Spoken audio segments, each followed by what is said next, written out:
In this podcast episode, Andrew Tate shares his journey from growing up in a single mother household to becoming a kickboxing world champion and facing legal troubles in Romania. Tate's father, a professional chess player, instilled in him the importance of being exceptional due to their last name. After his parents' separation, Tate moved to England, where he faced challenges as an American in a new environment. He reflects on how being an outcast and defending himself at a young age shaped his character and mindset. Tate worked various jobs, including carrying boxes of fish at a fish market, being an IT technician at his school, and engaging in door-to-door sales. He highlights the significance of sales in building character and resilience, as well as the ability to handle rejection and continue pursuing goals. During the COVID-19 pandemic, Tate's frustration with society led him to seek fame on social media to drive traffic to his platforms and e-commerce products. He aimed to create a network of like-minded individuals who understood the world's workings and could speak freely without fear of censorship. Tate's Hustle University now has over 200,000 members, emphasizing the importance of financial independence to resist control and censorship. Tate stresses the importance of making money in a way that prevents external control and manipulation. By earning income online or through means that make it difficult for external forces to influence decisions, individuals can maintain freedom and autonomy.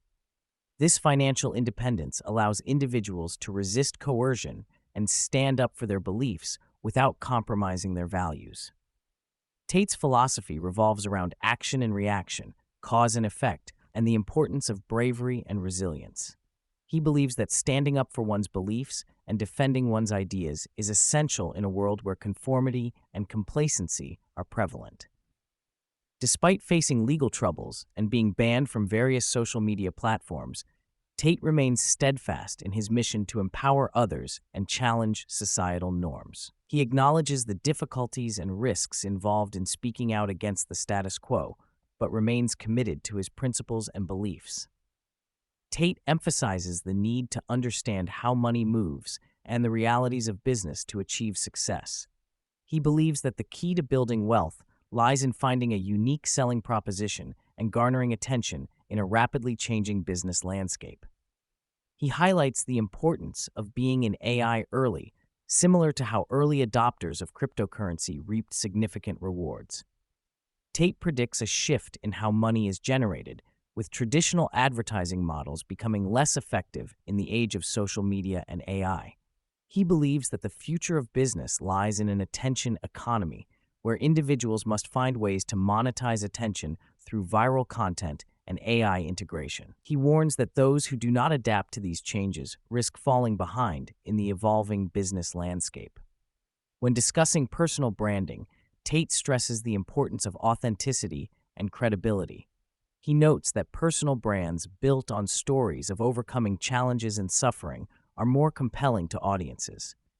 He believes that personal branding is not just about entertainment, but providing solutions and valuable information to audiences. He encourages individuals to share their experiences and lessons learned from difficult situations to build trust and credibility. Tate highlights the potential for geo-arbitrage in leveraging the labor force of second and third world countries to grow businesses.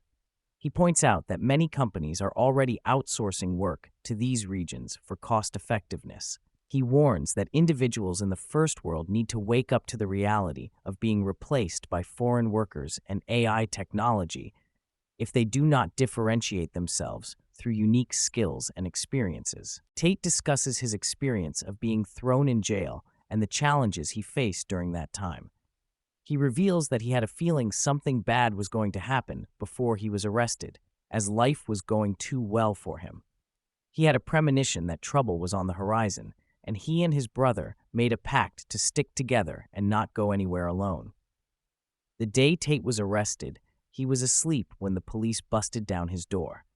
Initially, he thought it could be a dangerous situation with armed intruders, but he was relieved to see that it was the police.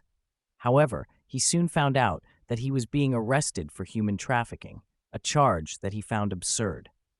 The police were more interested in seizing his belongings, such as his Bugatti, than in investigating the alleged crime. Conditions in the Romanian jail were described as poor, with Tate mentioning that the country is technically considered poor.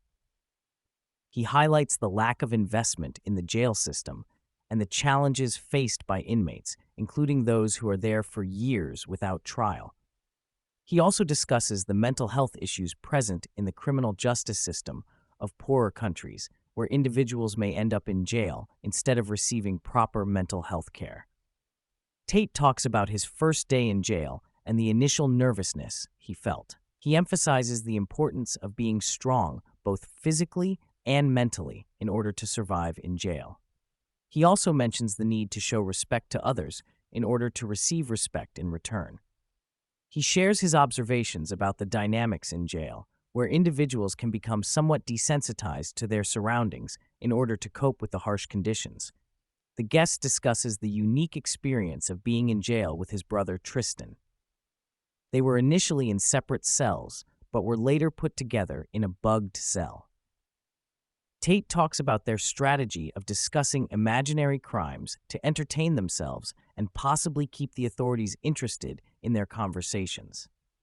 He also reflects on the bond that grew between him and Tristan during their time in jail, highlighting that they never argued and had deep conversations that they hadn't had outside of jail. Tate shares his perspective on the challenges and lessons he faced in jail. He mentions that he never felt sorry for himself and was more concerned about his responsibilities and the well-being of those outside the jail. He reflects on the concept of light and dark in life, acknowledging that challenges like being in jail can lead to valuable lessons and personal growth. He expresses a sense of gratitude for the experience and the opportunity to recalibrate his priorities and focus on the immediate tasks at hand. In terms of productivity in jail, Tate talks about his daily workout routine, which included a high number of push-ups and squats. He also used a makeshift weight to do overhead lifts. He reflects on the single-mindedness he had in jail compared to the distractions of the outside world. Tate discusses the mental and physical growth he experienced in jail, highlighting the strength he gained from the challenges he faced. He reflects on the lessons learned and the mindfulness retreat-like experience he had in jail. Tate also talks about the empowering meaning he and his brother gave to their situation, taking ownership of the narrative and finding ways to cope with the challenges they faced. Tate emphasizes that the legal system is not always about justice, but about maintaining control and preserving the government's narrative. He believes that his fame played a significant role in the government's decision to target him and make an example out of him. Despite being examined by multiple federal agencies and having his entire life scrutinized, they only found old YouTube videos as evidence against him. Tate criticizes the legal system for its role in punishing individuals who speak out against authority or challenge societal norms. He believes that living a pure life is essential for those who want to voice their opinions freely without facing repercussions. He highlights the importance of influence and how those with significant influence are often targeted by the legal system to maintain the status quo. Furthermore, Tate discusses the concept of freedom in society, arguing that true freedom is limited to unimportant matters. He believes that individuals are only allowed to do things that do not challenge the existing power structures. He uses the example of being banned from various services like Uber and Airbnb for reasons that seem arbitrary and unfounded. Tate shares insights into how his time spent in jail led to a series of events that ultimately led to his conversion to Islam. He expresses his respect for the religion and its followers, emphasizing the importance of sticking up for one's beliefs and having firm convictions. He believes that Islam is the last true religion in the West, contrasting it with Christianity, which he feels has lost its meaning and significance in modern society. Tate reflects on how converting to Islam has brought him clarity, peace, and a reaffirmation of his beliefs. He acknowledges that while his core values remained unchanged, embracing Islam provided him with a sense of purpose and direction. He appreciates the rigidity and steadfastness of Islamic teachings, contrasting it with the subjective nature of Christianity in contemporary culture. During the conversation, Tate explains the significance of using the term revert to Islam instead of convert to Islam.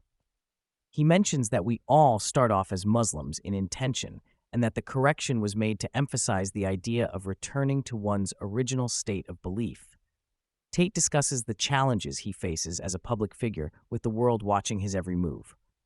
He acknowledges the pressure and heat that come with being in the spotlight, but remains resilient in his beliefs and convictions.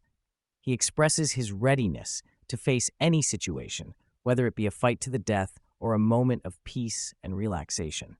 When asked about his hypothetical presidential run, Tate emphasizes the importance of nationalism and competence in leadership. He advocates for prioritizing the well-being of one's own people over global interests, criticizing current leaders for their lack of concern for the average citizen. He believes that the world is controlled by global finance and powerful individuals who prioritize profit over the welfare of nations and their people. Looking ahead, Andrew Tate envisions a future where he continues to fight for what he believes in, regardless of the challenges he may face. He remains steadfast in his commitment to serving the people who support him and staying true to his principles. He reflects on his father's influence and how he believes his current path was destined to unfold, with his father likely unsurprised by the events that have transpired.